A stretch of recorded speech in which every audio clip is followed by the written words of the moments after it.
मागच्या वर्षीच्या तुलनेत यावर्षी सत्यमेव जयते वॉटर कपचं आयोजन 10 पटीने मोठ्या प्रमाणावर होत आहे। आणि इतक्या मोठ्या स्तरावरच्या स्पर्धेच्या आयोजनापुढे सर्वात महत्त्वाचं आव्हान होतं ते तितक्याच मोठ्या स्तरावर कराव्या लागणाऱ्या प्रशिक्षणाच्या तयारीचं।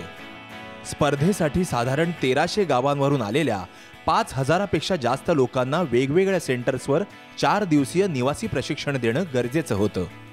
त्यासाठी युद्ध पातळीवर प्रयत्न सुरू झाले आणि त्यातूनच वेगवेगळ्या गावांमध्ये प्रशिक्षणासाठी 22 ट्रेनिंग सेंटर्सची स्थापना करण्यात आली। तिथे लोकांची राहण्याची खाण्यापिण्याची व्यवस्था करण्यात आली। पाणलोटाचं काम शिकवण्यासाठी लागणारं साहित्य व सुविधा उपलब्ध करण्यात आल्या।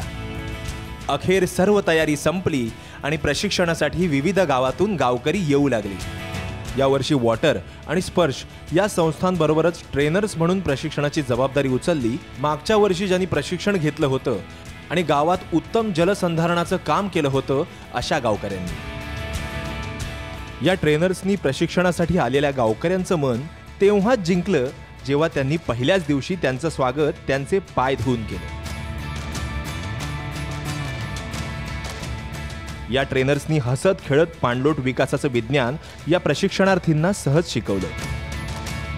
स्वतःच्या वैयक्तिक आयुष्यातून सुद्धा त्यांच्यासमोर कर्तव्यनिष्ठतेचं एक उदाहरण ठेवलं। या ट्रेनर्सचं ट्रेनिंग प्रति असलेलं हे समर्पण आणि प्रशिक्षणाचा मनोरंजक अभ्यासक्रम याचा गावकऱ्यांवर असा काही परिणाम झाला की गावकरी अक्षरशः पेटून उठले।